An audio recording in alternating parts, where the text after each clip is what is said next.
Last July, I made a short review of the Masked Firefighter's first game, made by Unliving Bread, who have nothing to do with Bossa Nova Studios or texting of the bread, I think, and having interesting aesthetic issues over a Mega Man basis. And not just because the game is free, but also because I like the character, even having done a review of the first comic. And if I ever finish number 100, we'll have another one certainly, since the author was nice enough to give me digital copies. Yes, Monster Musume Chu, calm down. Since then, we've had an episode and a half of an animated series about which I couldn't say much, since I simply didn't have much to say, as I mentioned in my reaction. But if the web series seems to have had a slow start, we also have a fighting game being developed that I'm quite interested in, other interesting characters, including some who weren't in the first 3 comics, such as Rescuer Girl, and even in live action. And here's another game, kinda, with the Masked Firefighter, kinda. And it's a longer game than the first, but also a worse one. But hey, it's free, there's no loss in having a look,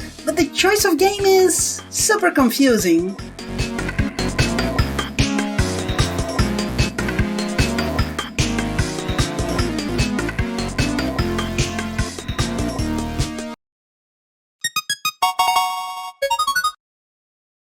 Hi beautiful people, and welcome to another feeling around the dark room that is my mind, which is brightly lit, thanks to the Son of the Sun. But it's not Homelander or Hyperion, or any other version of course Superman would be an asshole. This deconstruction is one of the rare ones that doesn't even go into the same list as overused meme. It wasn't even meant to be a deconstruction. This is Sunman. For those who might not know, Sunsoft was going to publish a game named Sunman in 1992 because they were actually going to publish a Superman game, supposedly a NES version of Soup's 1988 arcade game by Taito. In an interview for 1UP, Kenji Eno, who was working on the game, said they kept saying Super Clark can't die, can't be damaged, so they decided it can't be a game. That's why it became Sunman. Can't imagine why that name, which ended up never being released.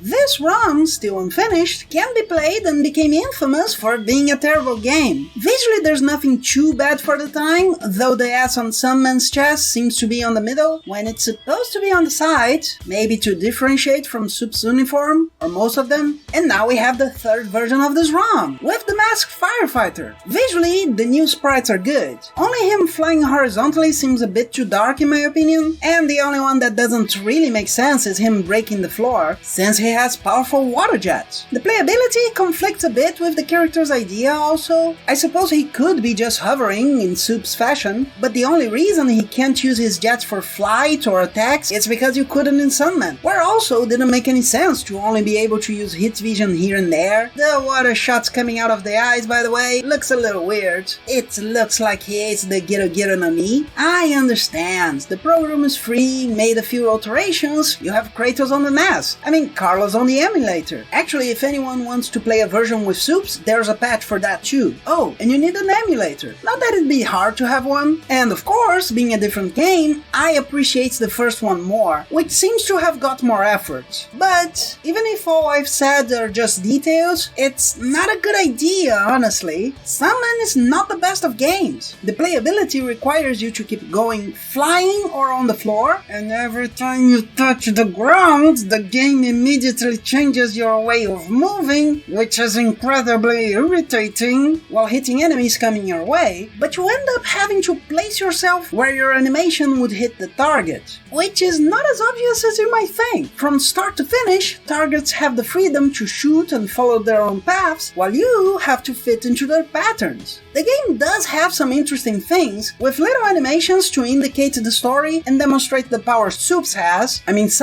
my Firefight, having to become a drill to dig a passage, or stopping a train, on top of having an interesting diversity, with a level on a city, a hideout, a train, an aircraft carrier, and finally the villain's final lair. But the difficulty is that notorious NES difficulty, where you end up memorizing how to get by the stage, instead of wanting to be able to get past each of the hazards. That stage on the ship is terrible. Those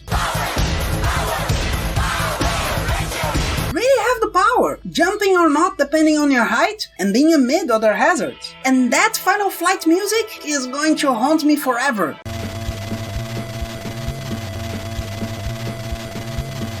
Look at this. You can only go backwards a bit and try desperately to see where you have to go. And that's not even real, because you sometimes can pass through walls. And there's a maze after! It's quick, but I think I was only able to get through because some walls don't register, because I definitely did not have time to be precise. Finally we face... Hooded Justice? Well, according to Sunman, this is the Spectre. Not that one. And he uses purple energy, which we see as blasts that spread when he's above, or gyrating diamonds? Okay, red, useless immunity, purple, poison? He teleports from one place to the other, so Spectre is a good name, and you have to guess where he'll pop up, avoid attacks, and beat him the hell up. Damn, that heat vision, Jets of Tears, would be great here. And something I really liked is that, with time, he starts showing up farther away to reappear on your way, causing collision damage. It's quite clever. I'd say it's worth playing if you're curious, being free and all, but don't expect something great. Unfortunately, the original game ain't great, and this one doesn't fix the issues, but if you wanna play, I suggest saving frequently, and if you haven't seen the first yet, I think it deserves more attention than it's gotten.